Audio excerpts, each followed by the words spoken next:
I want to thank all of you for being here year after year, day after day, rain or sun, a bit of both today. Everybody shows up and makes this work, and I really appreciate that. My family really appreciates that. Without all of you, without the sponsors, without Rotary, without Salheen, none of this would be possible. So a huge thank you to all of you for doing that for us. We really appreciate it. Thank you.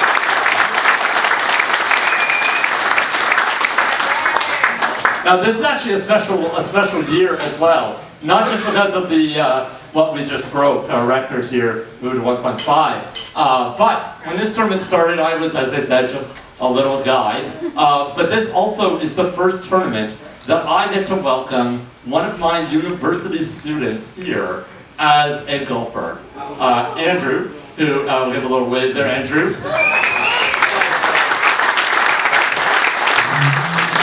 Andrew was in my first year classes here, was an amazing student. Of course, now that he's here, I will release your grade, so thank you for coming. Much appreciated, much appreciated.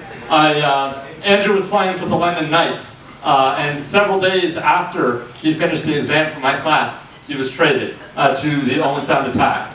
So, Andrew, if you ask some of the guys here playing, who played, I'm sure they'll tell you, it's not every day that you get traded to a better organization. So, congratulations for that.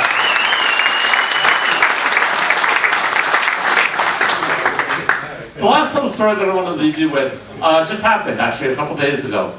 A few days ago, I got an email from a doctor who had just given the diagnosis to a young boy, the diagnosis of Duchenne Muscular Dystrophy. And that young boy was not taking it very well. Took the news very bad, in fact, that he would soon not be able to walk, that his life would not be as long as he thought it would be. And the doctor asked me, Jeff, would you mind maybe just sending the kid an email? Just tell him a little bit about your life, things that you've done, maybe what he should expect, things to think about as he moves forward in this new direction. And I said, yes, absolutely, I'm happy to do it. So I sat down late at night, started writing up an email, and I was trying to think of all the things that I would have wanted to know. I thought, okay, well, I'll tell him about what it's like going through ADP in order to get your first wheelchair, or what it's like going through and getting your IEP at school, so that you're able to get the accommodations you need. Tell him a little about some of the struggles that you might face throughout. And I wrote this email out, and I got to the bottom, and I realized that it wasn't quite right. I wasn't actually telling them the right story about being diagnosed with Duchenne's, about joining the family of muscular dystrophy. So I deleted that email, and instead I said this. I said that at times, yes, you may feel alone. That at times, yes, you may feel like you're the only one that this is happening to.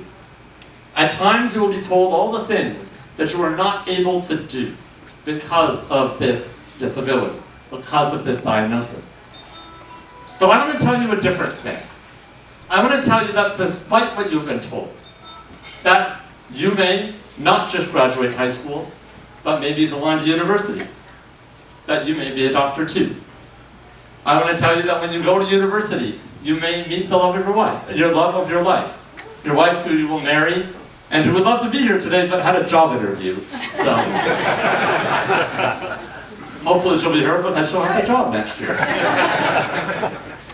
I said that yes, you may feel alone at times, but know that behind you, with you always, are your parents, your siblings, your aunts, your uncles, your grandparents.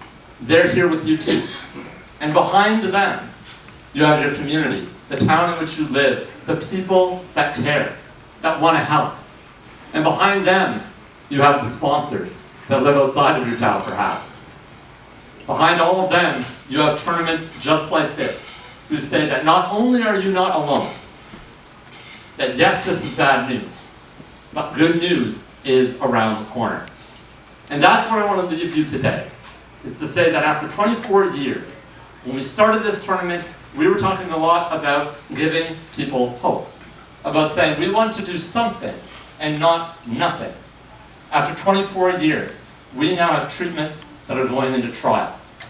Right now, for 24 years, we are now getting emails, requests at Jesse's Journey almost every month, looking for young boys to try new treatments, new therapies. Several months ago, I met a boy with Duchenne Muscular Dystrophy, 18 years old. When I was a child, most boys with Duchenne's didn't live past 18. A few months ago, I met a young man, 18 years old. He is still walking. He is not using a wheelchair full time. 18 years old. We are in a brave new world when it comes to muscular dystrophy research. We are going to stop Duchenne's muscular dystrophy. And that is because of 24 years of work that has happened here in Port Elgin. And so not just for me. This isn't the Jeff Preston golf tournament.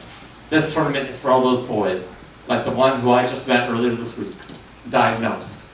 It's not about hope anymore. This is about the end of the road for Duchenne's. So thank you, and I will see you next year for 25.